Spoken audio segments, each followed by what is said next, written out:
Mga kaibigan, sinasabing sa panahon ngayon, bunsod ng patuloy na pagkakalantad sa mga pananaw sa internet, tila mas dumarami ang mga taong higit na pinapaboran ang mga malalakas at mapang-akit na opinyon kaysa sa patas at batay sa katotohanan na usapan.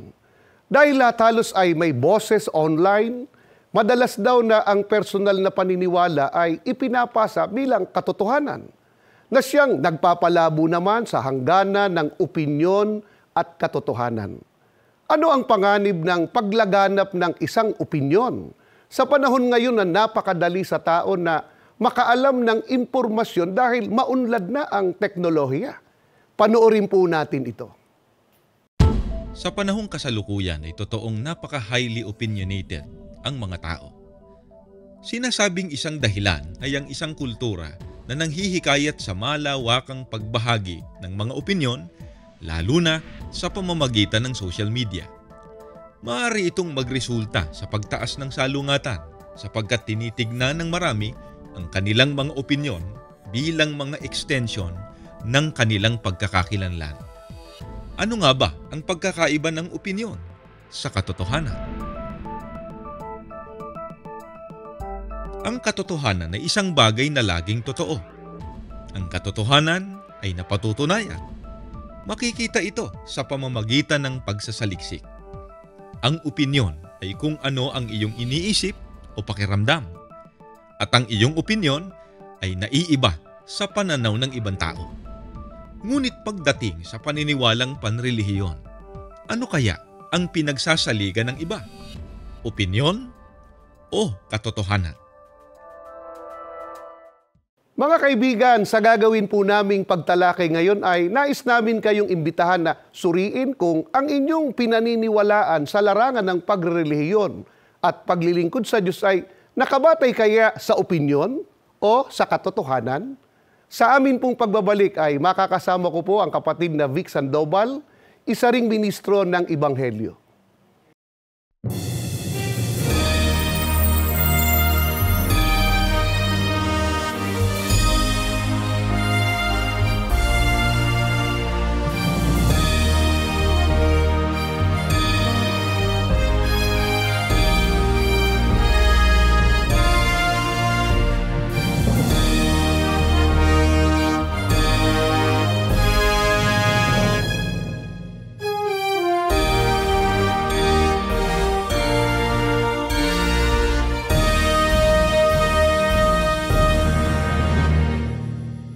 Mga kaibigan, welcome pong muli sa programang Ang Iglesia ni Cristo. Kasama ko po ang kapatid na Vic Sandoval. Kapatid na Vic, magandang araw po sa inyo. Magandang araw din sa'yo, kapatid na Jerry. Okay naman po, kapatid na Vic.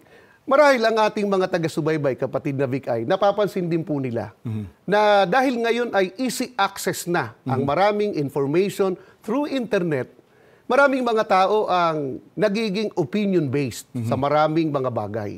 Di na inaalam kung yung bang pinaniniwalaan o ginagawa nila ay salig sa katotohanan o kaya ay sa opinion lamang. Kung ang pag-uusapan ay pagrelihiyon, kapatid na Vic, tama bang ang pagsaligan ay opinion? Hindi po, sapagkat may ganitong pahayag si Apostol Pablo na nakasulat po dito sa unang Korinto 2:13. Pakinggan natin. Hindi namin kailangang umasa sa mga panghuhula at opinyon ng sanlibutan. Hindi namin ito natutuhan sa pamamagitan ng pagbabasa ng mga aklat o pagpasok sa paaralan. Natutuhan namin ito sa Diyos na nagturo sa amin ng mukhaan sa pamamagitan ni Jesus. At isinasalin namin ito sa inyo sa gayon ding orihinal at personal na paraan. Mga kaibigan, ng mga apostol ay hindi po umasa sa alinmang opinyon ng sanlibutan. Kundi ang sabi ni Apostol Pablo, kundi sa natutuhan namin sa Diyos sa pamamagitan ng ating Panginoon Kristo. Kaya ang pinagsaligan ng kanilang paglilingkod ay hindi sa opinyon, kundi sa natutuhan nila na yun ang katotohanan. At teka muna, kapatid na Vic, alin po yung katotohanan na dapat pagsaligan ng paglilingkod sa Diyos? Kasi pag sinabi pong katotohanan, relatibo po yan. Maaring sa akin po ay totoo, sa iba naman po hindi totoo. Maaring sa inyo hindi totoo, sa iba naman po ay totoo. Alin po yung katotohanan na yan? Itinuro yan ng ating Panginoong Kristo. Dito po sa Juan 17:17 ay ganito ang ating mababasa. Pakabanalin mo sila sa katotohanan. Ang salita mo'y katotohanan. Mga kaibigan, ang katotohanan po na dapat pagsaligan ng tao pag ang pag-uusapan ay pagrelihiyon ay ang mga salita ng ating Panginoon Diyos. Ito kapatid na Jerry ay absolute truth.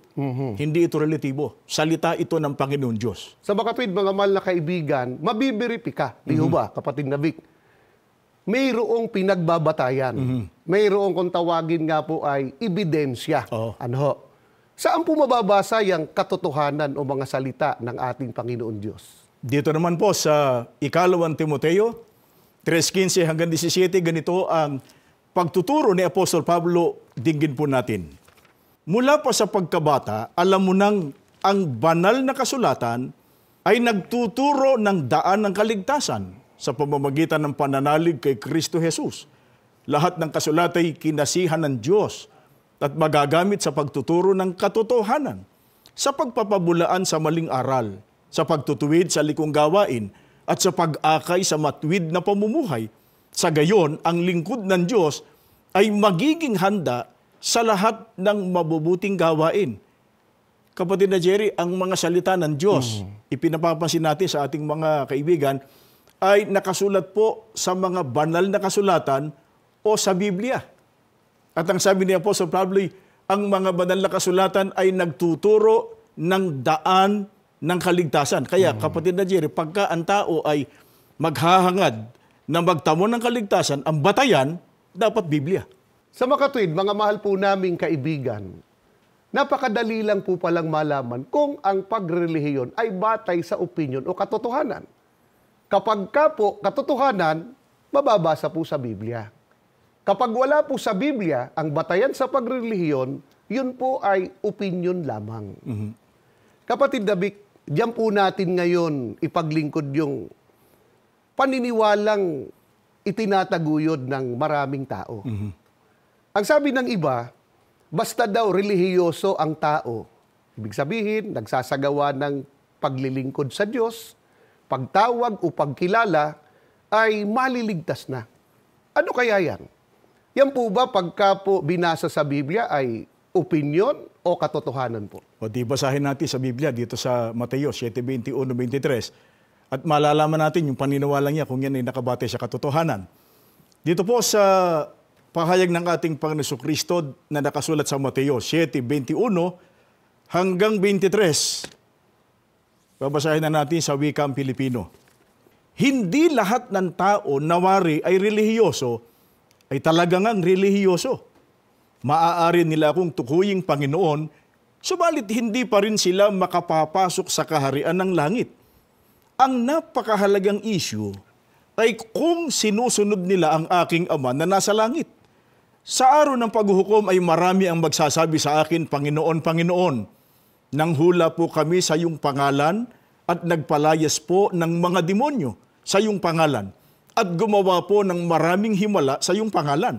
Subalit sasagot ako, kailan may hindi ko kayo nakilala, lumayas kayo. Ang mga bagay na ginawa ninyo ay hindi autorisado. Kapatid na Jerry, nasagot yung tanong ninyo kung nakabatay ba sa katotohanan yung sinasabi ng marami na basta kumikilala, basta relihiyoso, regardless kung anong kanilang relihiyon, maliligtas din sila. Ang sagot po ng ating Panginoon Kristo, mga kaibigan, sana napansin ninyo, hindi lahat anya nawari relihiyoso ay talagang ang relihiyoso. Sabagat yung ginagawa ng mga nagpapakilalang ito na sila relihiyoso, sabi ng ating Panginoon Kristo, hindi pa rin nila ikapapasok sa kaharian ng langit o hindi ikaliligtas. Mga mahal po naming kaibigan, hindi po opinion yan. Yan po'y katotohanan at mabeberipika. Binasa po sa atin sa Biblia. At yan ay pahayag, kapatid na Vic, ng ating Panginoong Kristo na yan ang dapat po nating tanggapin at paniwalaan sapagkat ang ating Panginoong Kristo po ang siyang otoridad para ang tao po ay magtamo ng kaligtasan o makapasok sa bayang banal. Pero kapatid na Vic, paano kung itanong nila ang ganito? Paano yung kanilang mga pagtawag? Paano yung kanilang mga paglilingkod? Ano po tugon natin dyan? Alam niyo, kapatid na Jerry, talagang kailangan ng tao tumawag at kilalanin ng Panginoon Kristo. Opo. Ang mahalagang mapansin ng ating mga taga-subaybay, kapatid na Jerry, sa binasa natin talata, ay ang mismong sinabi ng Panginoon Kristo, ang napakahalagang issue ay kung sinusunod nila ang aking Ama na nasa langit. Dahil ang ating Panginoon Diyos, ang pinaglilingkuran, talagang dapat siyang masunod. Paano yung mga ginagamit nilang pangalan ng mismong tagapagligtas? Sa binasa po ninyo, ang sabi, nanghula pa nga sila eh. Nagpalayas pa ng mga demonyo o masamang espiritu. Sabi pa, nakagawa po ng mga himala. Hindi pang karaniwan yun? Paano po yung paglilingkod na yun? Kapatid na Jerry, mga kaibigan, kung opinion ng pagbabatayan doon sa mga ginawa nila, maaaring pwede na.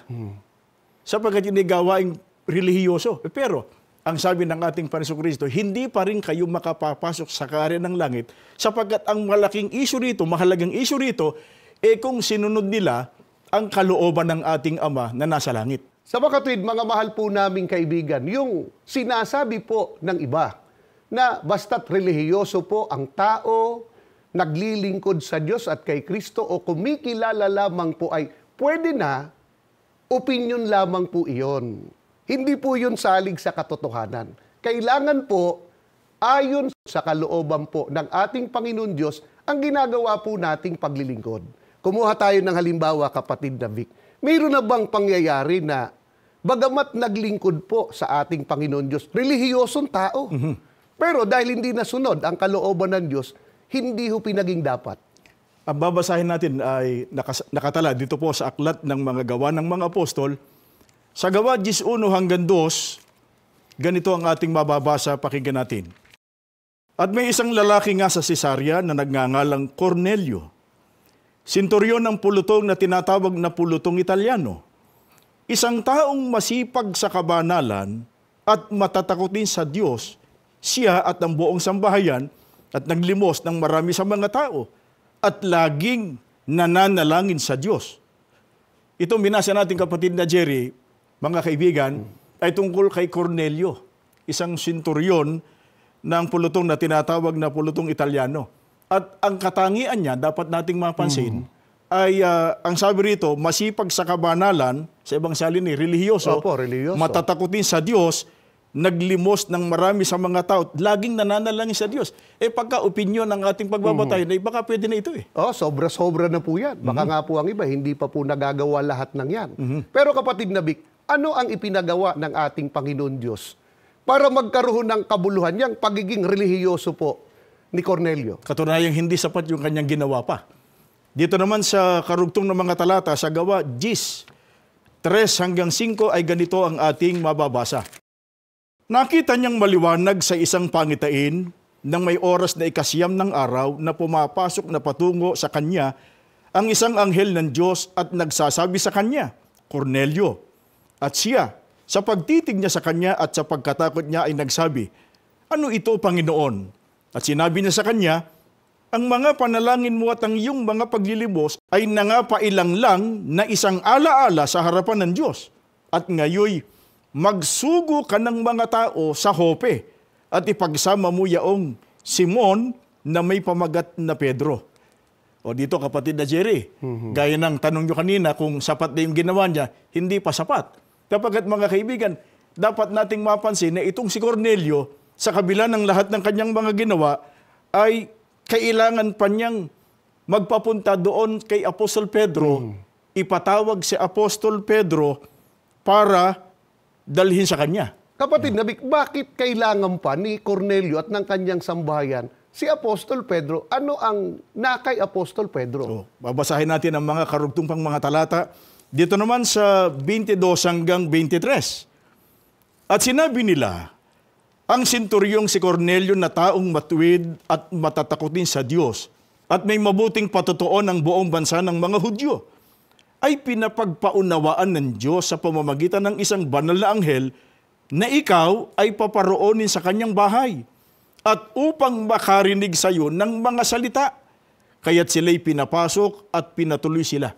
Kapatid na Jerry, sana napansin ng ating mga televiewers, Opo. mga taga-subaybay, mga kaibigan, Kaya napakahalagang ipatawag si Apostol Pedro sapagkat na kay Apostol Pedro ang mga salita ng Panginoon Diyos na yun ang katotohanan na kailangan marinig ni Cornelio at ng kanyang buong sambahayan. Ano ang naganap sa sambahayan po ni Cornelio pagkatapos nilang marinig yung katotohanan o mga salita ng ating Panginoon Diyos? Itutuloy lang natin, kapatid na Jerry, binabasa natin dito sa Gawa, Gis 44 at babasahin na rin natin ang 48. Pakinggan natin. Samantalang nagsasalita pa si Pedro ng mga salitang ito, ay bumaba ang Espiritu Santo sa lahat ng nangakikinig ng salita. At inutusan niya sila na magsipagbautismo sa pangalan ni Hesukristo nang magkagayi kanilang ipinamanik sa kanya na matirang mga ilang araw.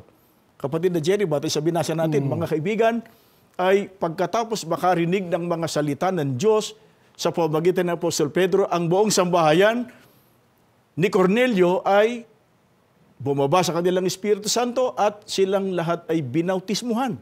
Saan dinadala o binabautismuhan yung mga sumampalataya sa mga salita o katotohanan? Pakinggan natin ang nakasulat dito po sa unang Korinto 12:13, pahayag ni Apostol Pablo. Unawain po natin. Sapagat sa isang espiritu ay binabautismuhan tayong lahat sa isang katawan.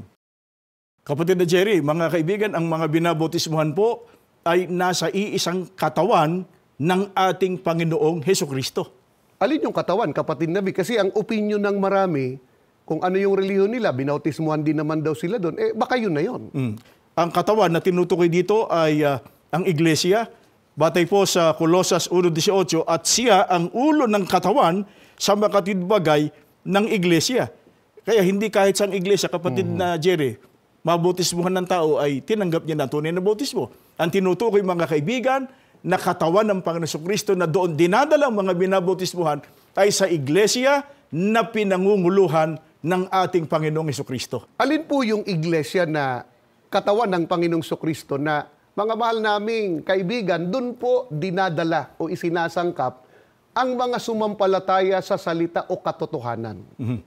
Nakasulat po sa Biblia, babasahin natin, kapatid na Jerry, hindi po ito opinyon, hindi ito palagi ukuro-kuro, kundi nakalagay sa Biblia, pinatutunayan ni Apostol Pablo sa Roma 16:16.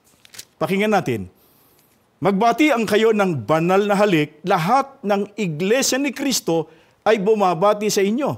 Mga kaibigan, ang katawan ng ating Panginoong Kristo na dito po dinadala ang mga binabautismuhan ay walang iba kundi ang iglesia ni Kristo. Sa makatuwid, mga mahal po naming kaibigan, ang naganap po kay Cornelio at sa kanyang sambahayan ay isa po sa patotoo na hindi po dahil relihiyoso na ang isang tao at nagsasabing kumikilala siya sa Panginoong Hesus at sa Panginoong Kristo ay pagiging dapatin na po siya. Kailangan po ang tao sumunod po sa kalooban ng ating Panginoon Diyos at ang pagsunod sa kalooban ng Diyos umanib po sa loob ng Iglesia ni Kristo. Kapatid na Vic, bakit kailangan pa na mag-Iglesia ni Kristo ang tao? Kagaya nung ginawa po kay Cornelio at sa kanyang sambahayan. Mga mahal naming kaibigan, sa pagbabalik po namin, yan po ang aming tatalakayin. Some internet personalities, whether they be known for acting, sports, politics, vlogging, and others, like to express their opinions or give advice about moral and social issues. When they do that, their fans or followers tend to support their opinions or beliefs. These people are called influencers.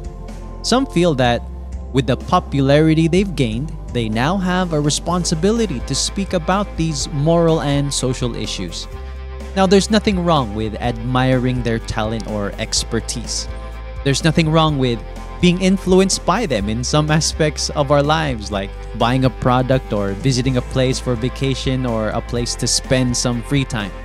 But when it comes to moral issues, when it comes to what can influence our attitude, our outlook in life, when it comes to our beliefs, our values, and especially our faith in God, they are not the ones whom we should listen to. They are not the ones who should be influencing these aspects of our lives. Whom should we listen to then? Whom should we consider as the influencer of our lives? God.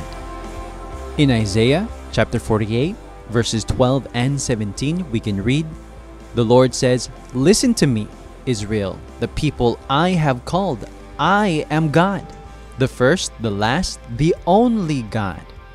The Holy God of Israel, the Lord who saves you, says, I am the Lord your God, the one who wants to teach you for your own good and direct you in the way you should go."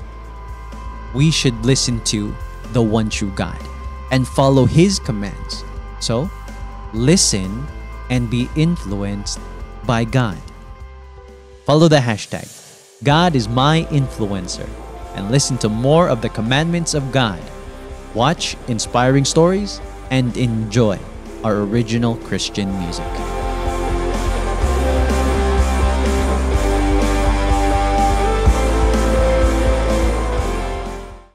Mga kaibigan, welcome back po sa ating ginagawang pagtalakay.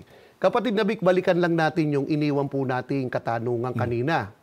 Bakit po pinag-iglesia ni Kristo muna si Cornelio at yung kanyang buong sambahayan upang paging dapati ng Diyos yung kanilang pagiging relihiyoso?